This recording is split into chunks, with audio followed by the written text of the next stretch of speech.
कल हमने भारत के समक्ष जो चुनौतियां थी उन चुनौतियों में विलय संबंधी चुनौतियों पर चर्चा की थी, और ये सबसे बड़ी चुनौती थी देसी रियासतों या रजवाड़ों का भारतीय संघ में विलय।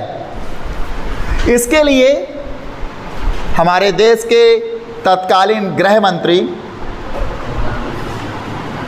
सरदार वल्लभ भाई पटेल, जिनको इतिहास में लौह पुरुष के नाम से जाना जाता है, उन्होंने विलय करने की जो प्रक्रिया थी, देसी रियासतों के विलय की प्रक्रिया थी, इस पर पहल की और उन्होंने अपनी पुरजोर ताकत से देसी रियासतों का भारतीय संघ में विलय किया या विलय करने में सहयोग किया। आज हम देखेंगे हैदराबाद का विलय। भारत की 4 रियासतें हमने बताई थी, हैदराबाद, जम्मू कश्मीर, मणिपुर और जूनागढ़। ये 4 रियासतों का विलय, शेष का तो बड़े आसानी से विलय हो गया था, किंतु ये जो 4 रियासतें थीं इनका विलय करने में सरदार वल्लभ भाई पटेल को बहुत ज़्यादा मेहनत करनी पड़ी थी। तो सबसे पहली बात है हैदराबाद। हैदराबाद चारों तरफ से हिंदुस्तानी सीमाओं से या हिंदुस्तानी राज्यों से घिरा हुआ था। हैदराबाद अपने आप में एक बड़ा राज्य था जो चारों तरफ से हिंदुस्तानी राज्यों से घिरा हुआ था। हैदराबाद का शासक मुस्लिम था और हैदराबाद के शासक को निजाम कहा जाता था। उसका नाम उस्मान खान था। ये दुनिया के दौलतमंद लोगों में शुमार था, यानी सबसे दौलतमंद जो दुनिया के लोग थे इनमें ये शुमार था। इसको कीमती हीरा जवाहरात, आभूषण या अन्य कीमती पत्थर या वस्तुएं इकट्ठा करने का शौक था। जब 1947 में विलय की बात उठती है तो निजाम की क्या प्रतिक्रिया थी? हैदराबाद की रियासत बहुत बड़ी थी, यह रियासत चारों तरफ से हिंदुस्तानी इलाके से घिरी हुई थी। पुराने हैदराबाद के कुछ हिस्से, जो पहले जो हैदराबाद था विभाजन हुआ, राज्य पुनर्गठन अधिनियम के कारण हैदराबाद के बहुत सारे हिस्से इधर उधर के राज्यों में पहुंच गए हैं, तो पुराने हैदराबाद के कुछ हिस्से आज के महाराष्ट्र, कुछ महाराष्ट्र में शामिल हो गए तथा कर्नाटक में, और बाकी हिस्से आंध्र प्रदेश में शामिल हो गए। पुराना हैदराबाद बहुत बड़ी रियासत था और यहाँ का शासक मुस्लिम था और ये चारों तरफ से हिंदू राज्यों से घिरा था, और इस राज्य के कुछ हिस्से, पुराने हैदराबाद के कुछ हिस्से महाराष्ट्र में पहुँच गए, कुछ कर्नाटक में, बाकी आंध्र प्रदेश में शामिल हो गए। हैदराबाद के शासक को निजाम कहा जाता था। वह दुनिया के सबसे दौलतमंद लोगों में शुमार किया जाता था। निजाम चाहता था कि हैदराबाद रियासत को आज़ाद रियासत का दर्जा दिया जाए। उसकी एक सोच थी कि जो हैदराबाद है इसको आज़ाद रियासत का दर्जा दिया जाए, इसको हमें किसी संघ में शामिल नहीं करना है। निजाम ने सन 1947 के नवंबर में भारत के साथ एक समझौता किया। 1947 के नवंबर में, अगस्त में हम आज़ाद हुए और नवंबर 1947 में भारत सरकार के साथ एक समझौता किया जो 1 साल का समझौता था।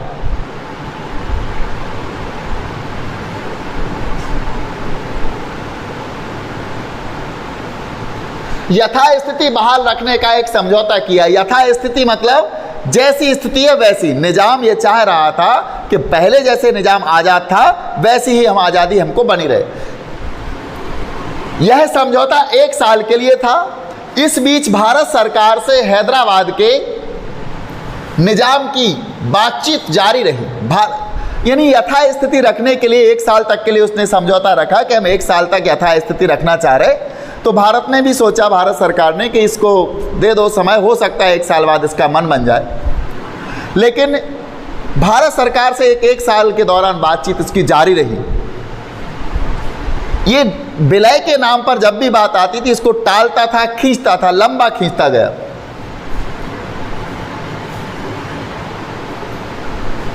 इसी बीच हैदराबाद की रियासत के लोगों के बीच निजाम के शासन के खिलाफ एक आंदोलन ने जोर पकड़ा। इन्हीं हैदराबाद रियासत के जो प्रजा थी, जो जनता थी, उसने हैदराबाद के शासक निजाम के विरुद्ध एक आंदोलन कर दिया, क्योंकि निजाम की नीति दमनकारी नीति थी। निजाम प्रजा को परेशान करते थे और दमनकारी उनकी नीति थी। इस नीति के परिणाम स्वरूप वहाँ की प्रजा ने निजाम के खिलाफ एक आंदोलन खड़ा कर दिया और यह आंदोलन जोर पकड़ने लगा। हैदराबाद रियासत में किसानों के साथ साथ महिलाएं भी जुल्म का शिकार हुई। महिलाओं के साथ भी बहुत जुल्म हुए।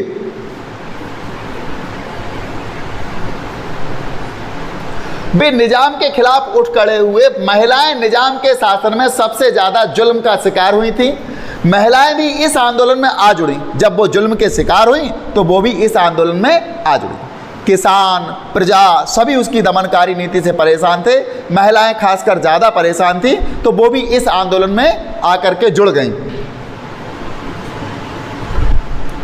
हैदराबाद शहर इस आंदोलन का गढ़ बन गया। हैदराबाद शहर निजाम के विरुद्ध जो आंदोलन चल रहा था उसका ये क्या बन गया? गढ़ बन गया। आंदोलन को देख निजाम ने लोगों के खिलाफ एक अर्धसैनिक बल रवाना किया। जब निजाम ने देखा कि हैदराबाद में आंदोलन हमारे खिलाफ हो गया है, जिसमें किसान, प्रजा और महिलाएं भी शामिल हो गई हैं, तो उसने इस आंदोलन को कुचलने के लिए, इस आंदोलन को दबाने के लिए एक अर्धसैनिक बल की टुकड़ी रवाना की। और इस टुकड़ी को एक नाम दिया गया था, इसे रजाकार कहा जाता था। रजाकार, इस टुकड़ी का नाम क्या था? रजाकार कहा जाता था। रजाकार अव्वल दर्जे के सांप्रदायिक और अत्याचारी थे। रजाकार जो थे, यानी एक जो अर्धसैनिक बल की जो टुकड़ी थी निजाम की, वो उसको रजाकार कहा जाता था। और रजाकार अव्वल दर्जे के अत्याचारी और सांप्रदायिकता से भरे हुए थे। सांप्रदायिक मतलब धर्म के नाम पर लड़ते थे। वो सांप्रदायिक और अत्याचारी थे। रजाकारों ने खास तौर पर गैर मुसलमानों को अपना निशाना बनाया। रजाकार जो अर्धसैनिक बल की निजाम ने टुकड़ी भेजी थी, इसको रजाकार कहते थे। और इसने खास तौर पर किसको? गैर मुसलमानों को, जो मुसलमान नहीं थे, उन लोगों को अपना निशाना बनाया, उनके साथ अत्याचार किए। रजाकारों ने लूटपाट मचाई।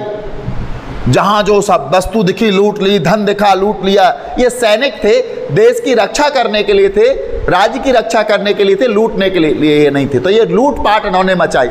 हत्याएं भी की इन्होंने, लूटपाट मचाई। हत्या तथा बलात्कार पर उतारू हो गए। हत्याएं की, बलात्कार किए।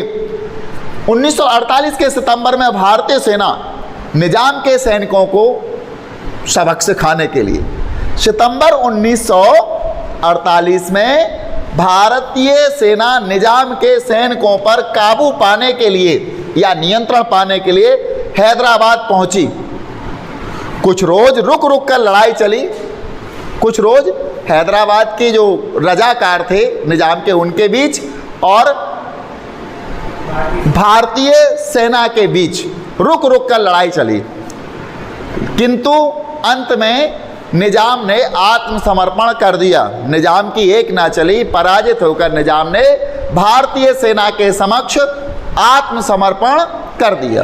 और इस आत्मसमर्पण के साथ ही, निजाम के आत्मसमर्पण के साथ ही हैदराबाद का विलय भारतीय संघ में हो गया। ये था हैदराबाद का विलय भारतीय संघ में। अब हम आगे जो देखेंगे वो मणिपुर का विलय।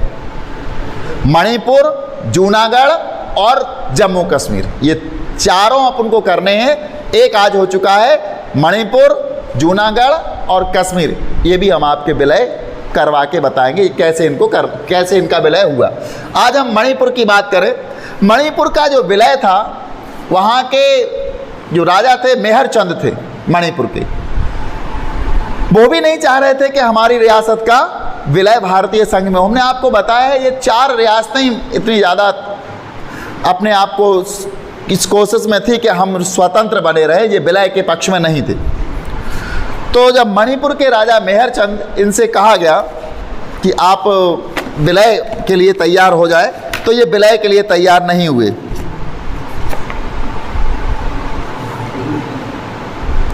ये बोधचंद्र सिंह ने थे, मणिपुर के राजा बोधचंद्र ने भारत सरकार के भारतीय संघ में अपनी रियासत के विलय के एक सहमति पत्र पर हस्ताक्षर कर दिए।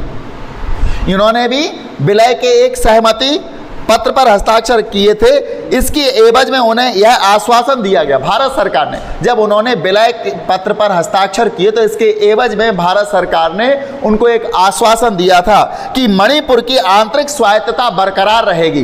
यानी जैसे अंग्रेजों के समय में अंग्रेजों ने आंतरिक स्वायत्तता दे रखी थी कि आप हमारी केवल अधीनता स्वीकार कर लो, शेष आप अंदर का शासन अपने हिसाब से चलाओ।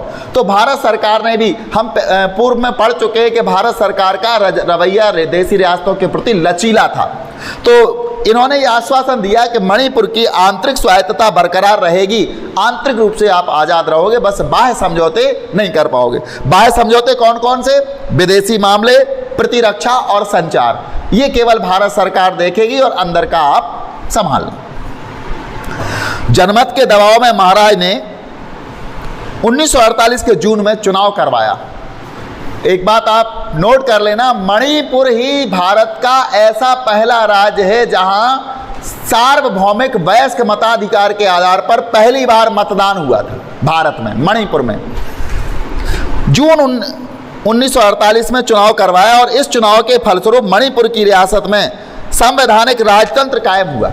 जब चुनाव हुआ तो विजय हुई किसकी? संवैधानिक राजतंत्र की, और भारत सरकार ने वहां संवैधानिक राजतंत्र लागू कर दिया। मणिपुर भारत का पहला भाग है जहां सार्वभौम वयस्क मताधिकार के सिद्धांत को अपनाकर चुनाव हुए थे। याद रखना इस बात को। मणिपुर की विधानसभा में भारत में विलय के सवाल पर गहरे मतभेद थे। जब मणिपुर की विधानसभा में बात की गई कि इसका मणिपुर का भारत संघ में विलय करना है तो गहरे मतभेद थे। चूंकि कांग्रेस जो पार्टी थी वो चाहती थी कि विलय हो जाए, मणिपुर की कांग्रेस चाहती थी कि इस रियासत को भारत में मिला दिया जाए।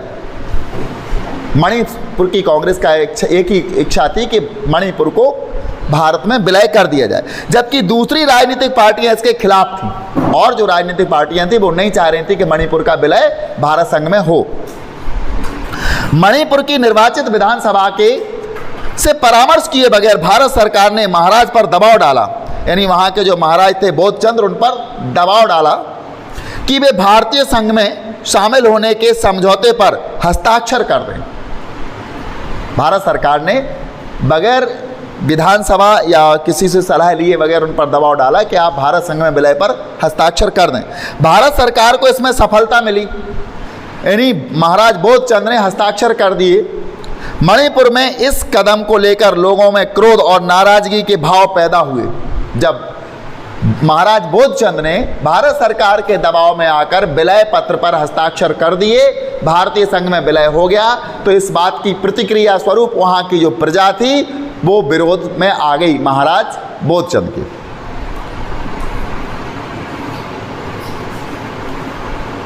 इसका असर आज तक हमें देखा जा रहा है। जो वहां मणिपुर में विलय का जो विरोध किया था वहाँ की प्रजा ने, वहाँ की जनता ने, वो आज भी आपको देखने को मिल रहा है। आप न्यूज़पेपर में पढ़ते होंगे कि मणिपुर में हिंसा, अभी पढ़ा होगा शायद 10-12 दिन पहले, 20-25 दिन पहले, मणिपुर में हिंसा, मणिपुर कब तक सुलगेगा।